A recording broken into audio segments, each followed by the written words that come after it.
Welcome back to another episode of Psychonaut Sessions, your home for all things psycho.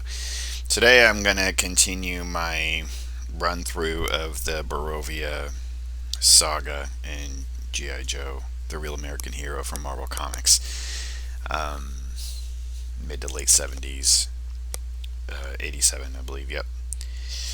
So I covered issue number 61 before, which I believe is really one of the greatest comics of all time. Um, and I was initially going to run through all these together, but 61 was already taking 20 some minutes, and I'm going to see what else I can get through here. 61 and 63 and 65 were my original copies. 62 wasn't around at the grocery store that I got my comics of when I was a kid. So number 61, 63, and 64, I meant, not 65, these are my original copies. These are some of my first books ever. So very near and dear to me. My God, this cover, all these covers, I believe, there's no signature, but I believe these are done by, not Marshall Rogers, but Ron Wagner, I'm thinking. And I think Ron Wagner or Marshall Rogers might have done the cover here, but there's no credit. So let's kind of break in. So Stalker, Quick Kick, and Snowjob were captured by the Borovian military. They were supposed to be freeing a journalist, democratic journalist, speaking about democracy in prison. And he wasn't there, so it was some kind of setup from on high, which has been happening a lot. There's been people at the top level of government in the G.I. Joe universe kind of, you know, screwing over the Joes a lot. So which kind of probably leads to some of Larry Hama's, inclinations. Larry Hama is a vet. He was in Vietnam, and I think there's a lot of issues, with how Vietnam vets feel, my father included, about how they were treated and how they weren't really well taken care of by their own government in many cases. So, completely understandable. So, Marshall Rogers did the last issue, and now we've got an issue that's drawn by two different people, William Johnson and Arvell Jones. And I'm not impressed. I am not impressed at all. The last issue, we had them in their kind of like black garb, where they were trying to be undercover and at night, and now they're just in these like their generic toy outfits. All of a sudden, in the courts, Stalker's being kind of and the soldiers look completely different. What the hell are these? These look like sci-fi helmets from like Battlestar Galactica. The soldiers in the previous issue, first of all, looked like they're like Eastern European, and very much looked realistic, like realistic soldiers. These guys almost even like look Asian. It's just like, what is going on here? So they're basically were tried for espionage and terrorism and murder, and are sentenced to be in a camp, basically a work camp. The Joes at home were told to leave them be, and they're just they're angry because they can't do anything about it. And Outback comes back. So Outback basically gave a briefing about his experience, and they don't trust him because he's not supposed to say anything. So Leatherneck especially is like, "Why aren't you saying anything?" and blah blah blah blah blah blah blah, and just that whole thing. The artwork in this is okay, I guess. It just wasn't my cup of tea. There are some issues of some of the other soldiers, because Stalker and Clutch and Snake Eyes and Grunt were all in Vietnam together, so there's this like closeness factor of like, well, what are we going to do to get them out? They're all stuck into a cattle car being taken to the camp, and just fighting with the prisoners and trying to survive.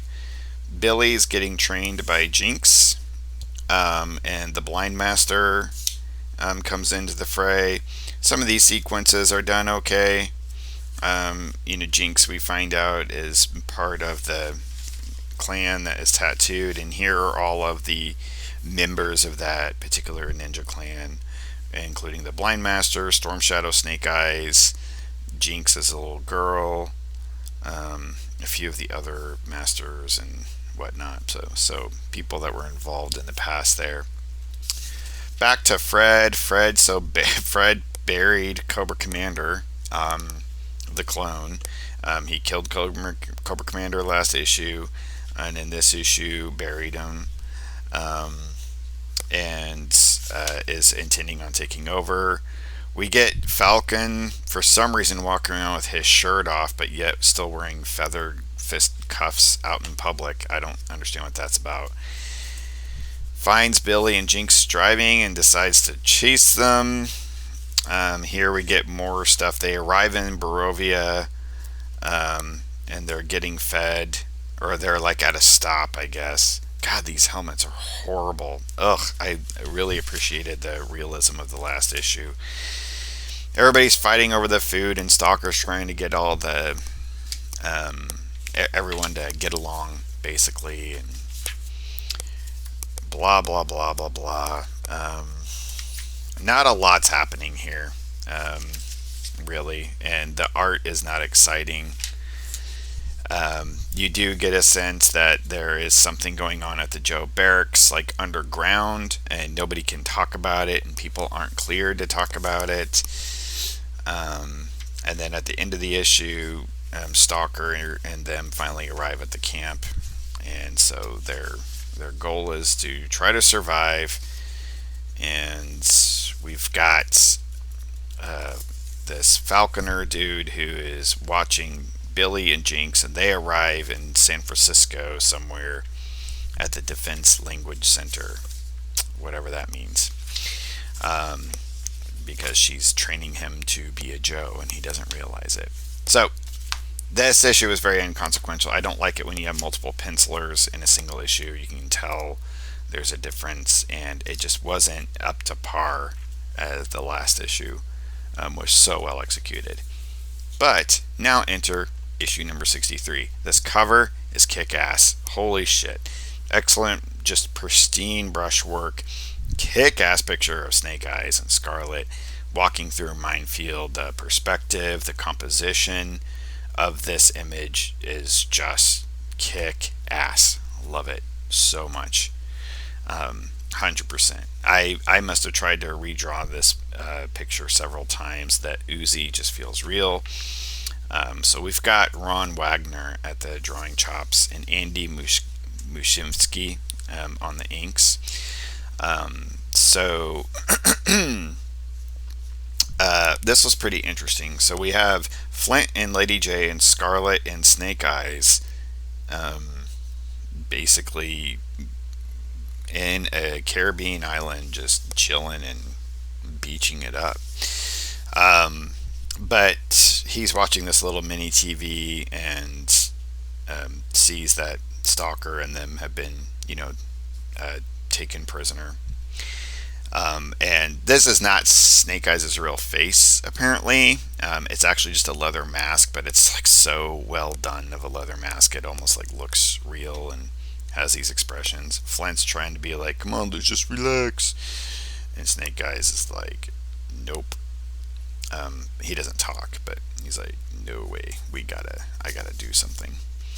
Back up Borovia, this is really well executed. You actually see they actually look more like Eastern European kind of, or like Russian soldiers from that time.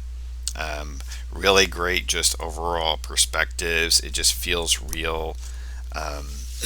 So Ron Wagner's, drawings here are really cool, very expressive faces. So Here's one of the prisoners that they're interacting with, who's been known as being like a tattletale. Stalker. The other two were injured. Stalker wasn't, so Stalker's being put to like heavy labor, basically just like getting lumber and stuff. And of course, the guards are always just like wanting to start shit with them. Just like really well executed here. Just the sense of movement and the expressions on everybody's faces.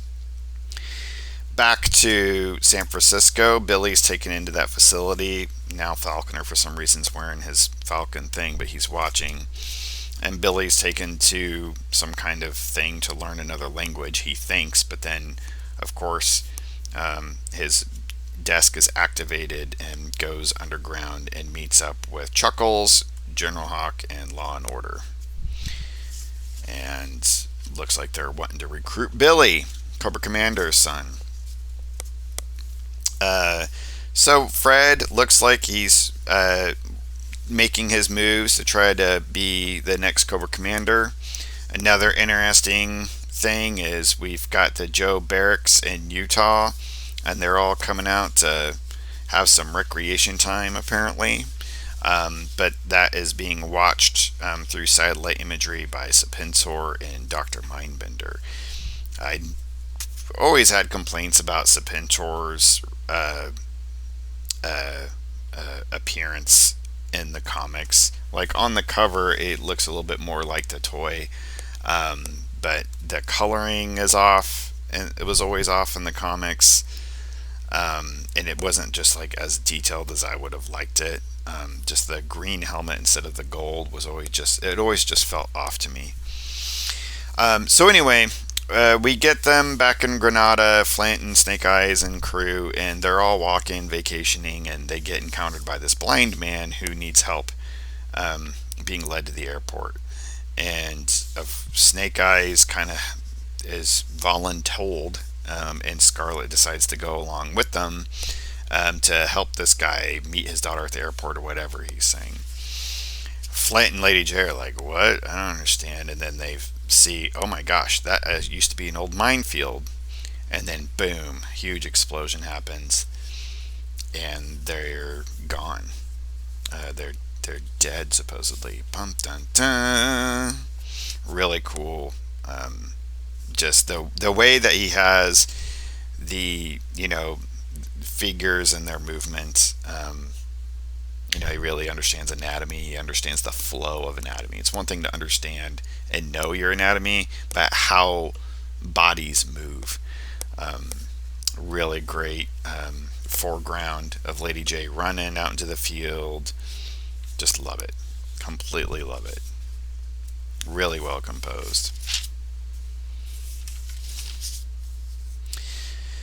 So there's more here. This is actually Storm Shadow.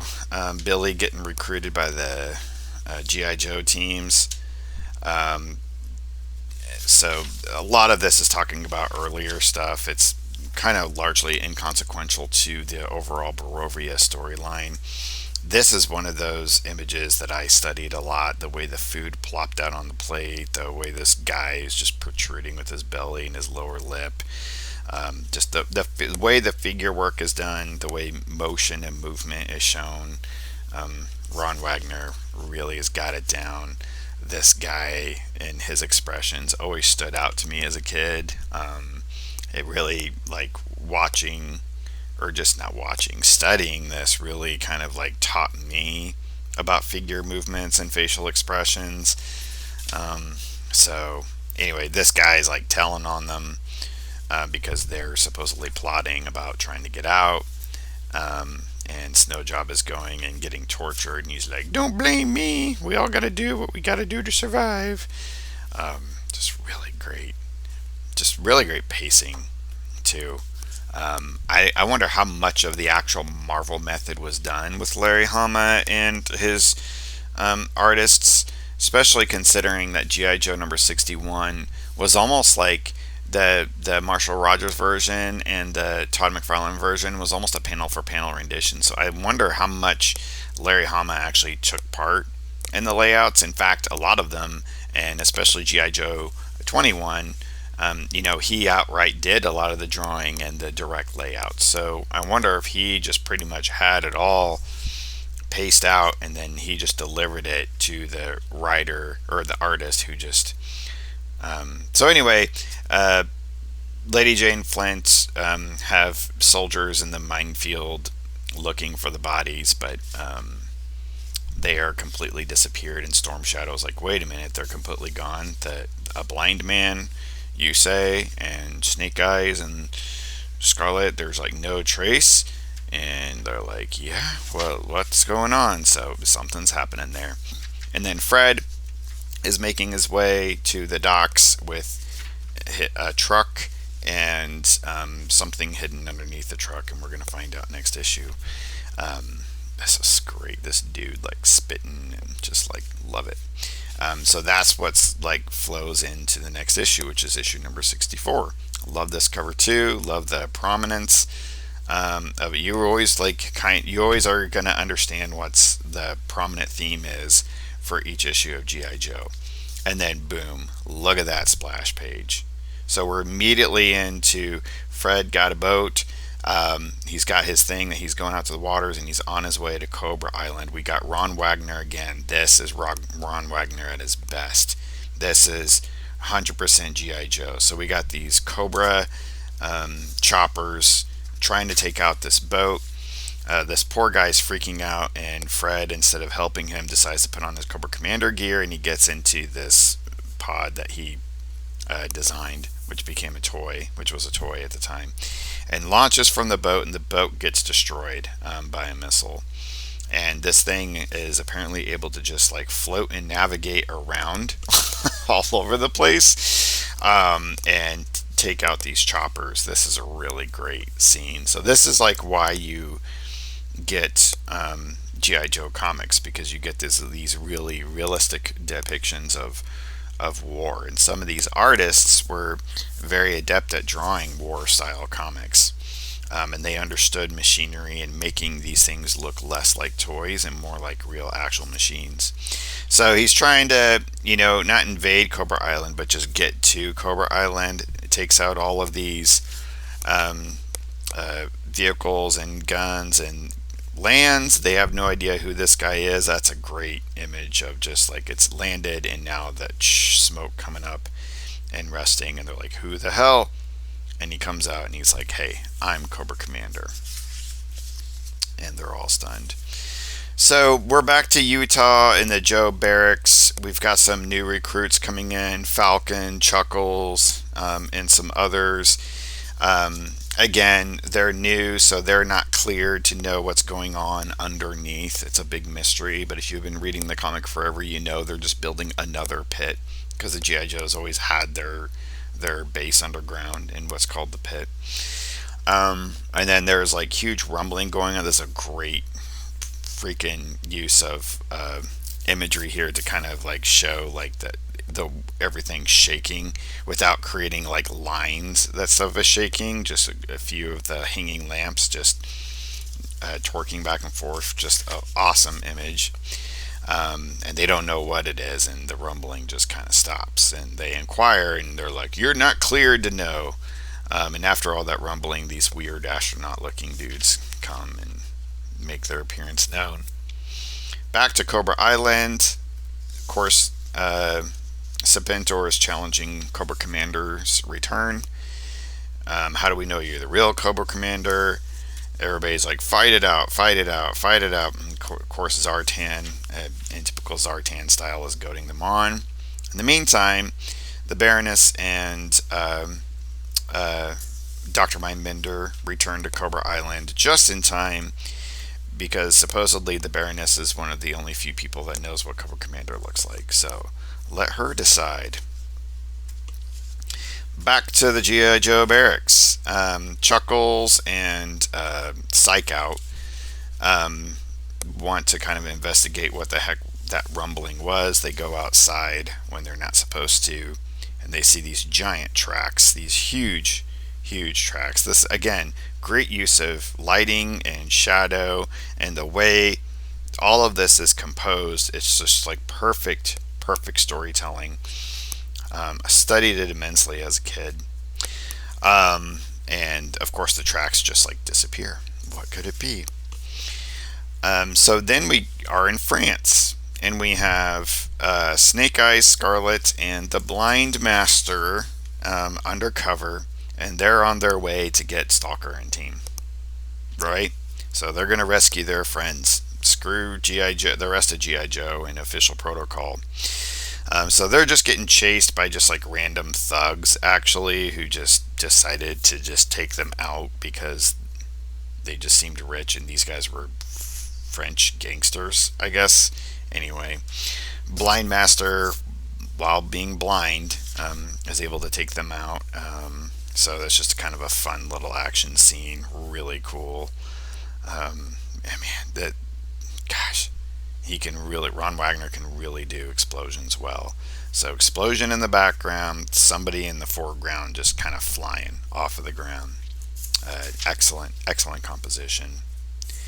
So they lose the Blind Master, but she's like, not to worry, he can take care of himself. So we're gonna go on to Borovia.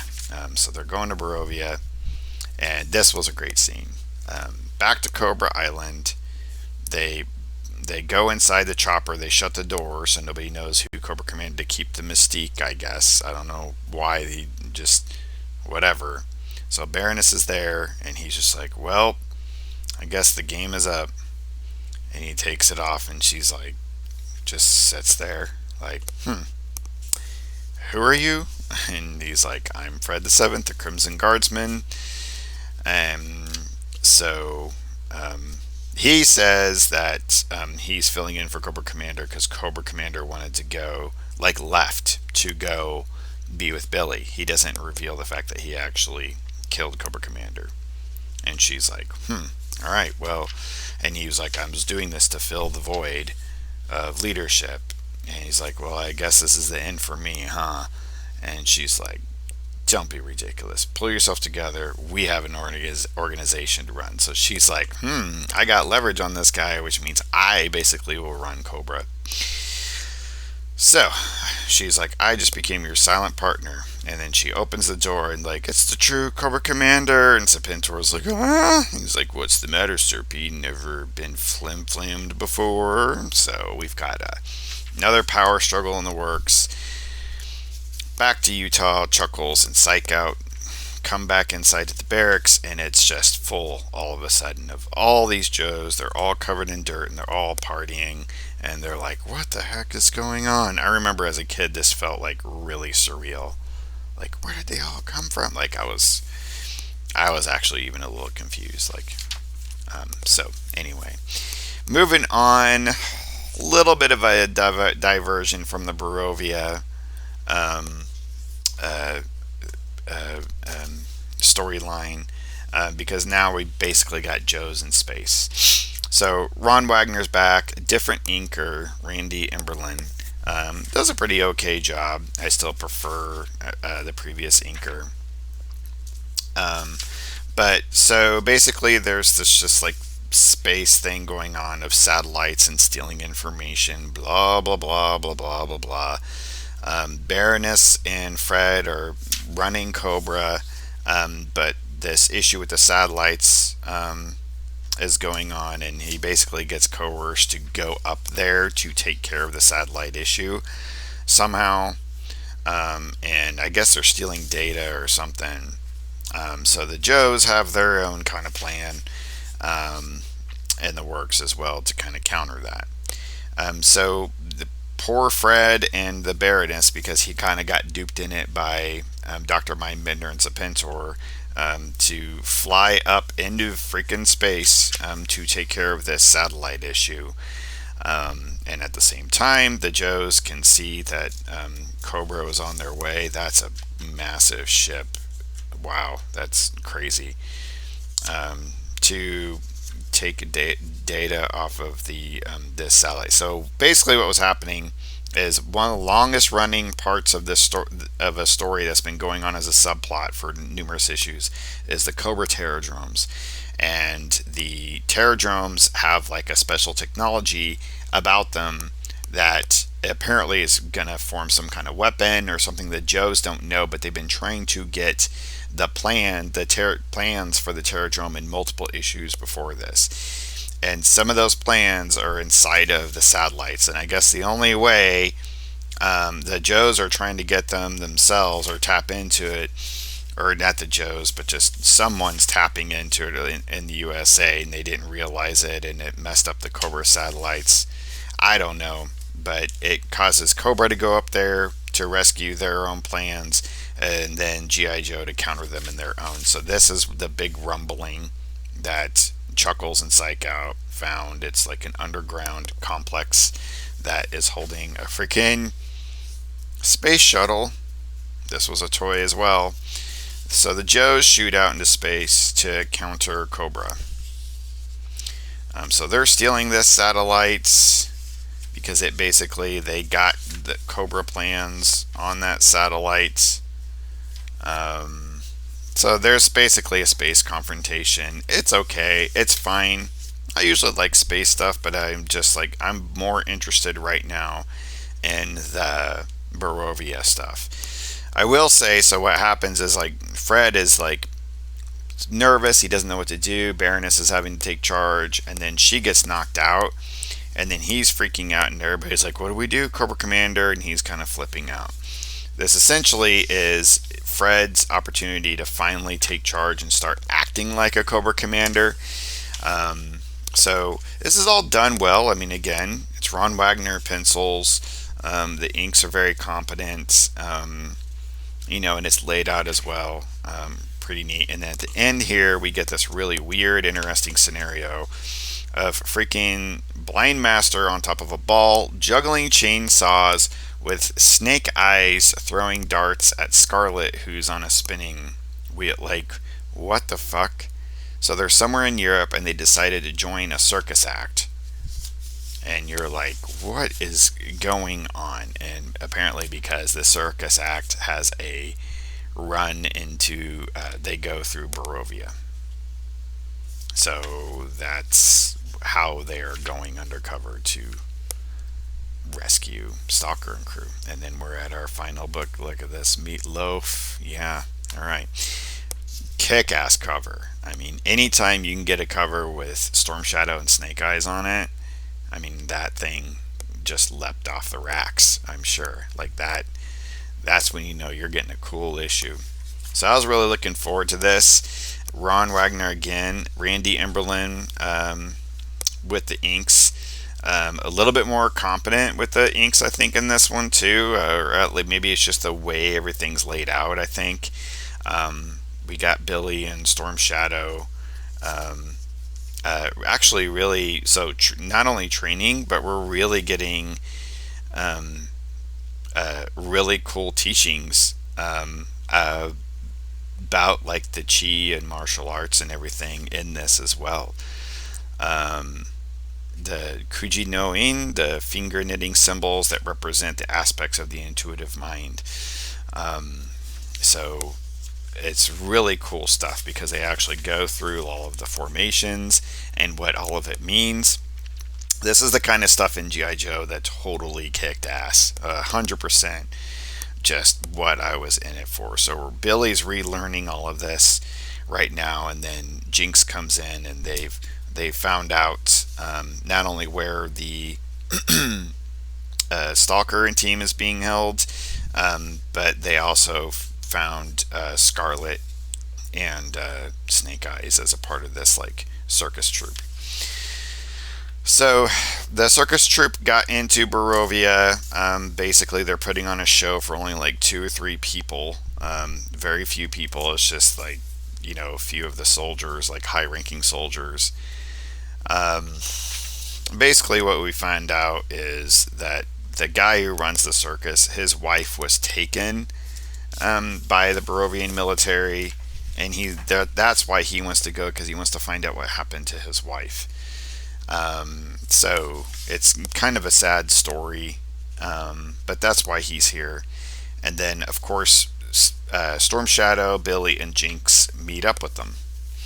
So here we get this really cool thing. So some of them have the specific tattoo, the hexagram of the Ninja Clan tattooed on them. Some of them don't, and so there's six of them all together, and this is the bond that they're all forming to be able to rescue Stalker and friends. So there are three here who wear the hexagram of our Ninja Clan on their right arms. They are the unbroken lines. There are three here who do not wear the hexagram. They are the unbroken lines. So even though three of them don't have the hexagram tattoo, um, those three still represent the unbroken lines on the hexagram tattoo. So it's cool. They complete the circle, and the forces are in balance and harmony. In a clean slate, we may write the letters of the Kuj Noen. So they each have the line, whether it's broken or unbroken, written on their forehead, and they each do the letters. And then there is a 10th letter that was a mystery and was to not be invoked. And Blind Master says, now it's time to invoke the 10th letter. Will you name that letter Storm Shadow? And he says, it has no name. It is the void, the nothingness that is the controlling element in Zen swordsmanship. It is the clearing of the mind and soul that must be undertaken before battle. We are now ready to storm the gulag and release our friends. Just cool shit. Yes. Yes. Just awesome. Kind of wonky coloring, but fun. It's a comic from the 80s. So here we go. God, love this ninja stuff. This is the backstory of the circus dude. So here's the gulag, the prison camp. Basically, there is a distraction that was made. A soldier, or not a soldier, but a prisoner escaped, but it wasn't Stalker in them.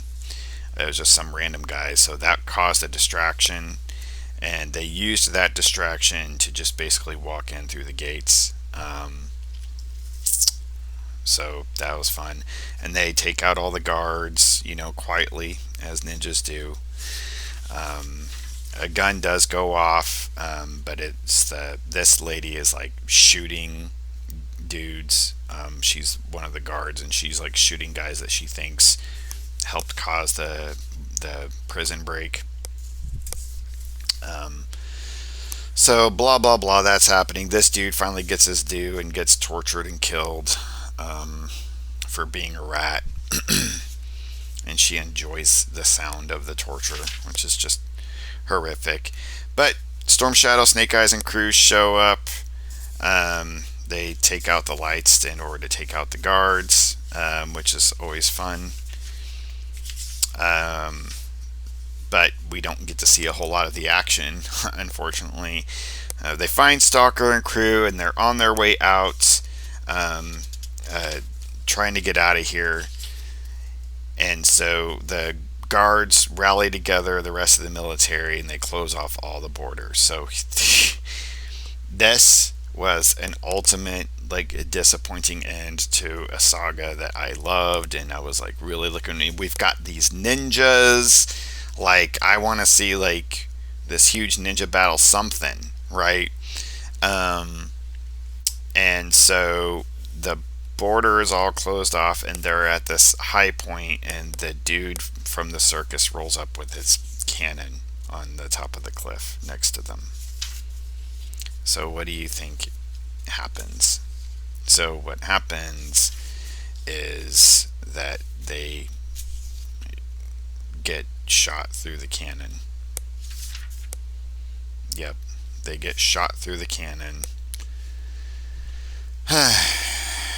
over the border, and I guess they just land perfectly in that river there. I mean, Snowjob and Quick Kick are supposed to be injured. What? They're shot through the cannon by a circus man. So yeah, that was kind of a disappointing end to an incredible saga in my eyes. So just Absolutely, still love it though. Love that cover. The ads were always just so much fun. I must have stared at this ad forever. God, that just made me always want Chips Ahoy, striped Chips Ahoy as well. Yum yum yum yum yum. Really cool books. Really happy with this particular saga. I don't think it's probably my favorite GI Joe run, like from a technical perspective, in the sense of, do I really think it's the best story? I think nostalgia probably plays the biggest part in that for me. Honestly, um, and obviously, but I do think there are some components of it that are amazing. I think there's some stuff that we could have cut out that we don't need. The only thing about GI Joe that I just suffered from sometimes is that I had so many running subplots. As you saw, it was just like page on, page off, page on, page off sometimes, and so it can be kind of choppy. It would have been kind of cool sometimes to just get like a full story for a few issues, but it was kind of fun too, like that you were able to just pick up an issue and there were all these threads that were being woven over a long period of time as well. It was kind of a fun thing as well. I think from picking it up from a month to month thing, I think that was probably a cool thing. It's reading it all in one fell swoop that makes it feel choppy.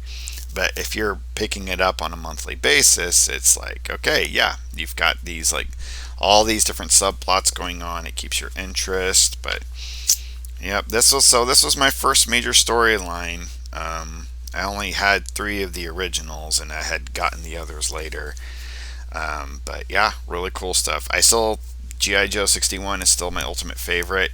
I would have to say this one was my second favorite out of all of them. And honestly, this one, this is my third, of course, because these two are. But this could have been a contender for my third favorite, maybe even second. Like all of this stuff about the Kuji no In and the hand formations and what each of them mean, and all of that stuff was awesome. It's just I wanted to see more ninja fighting at the end, and the fact that the final shtick of them getting out was a circus cannon run by a clown was just a little like, eh.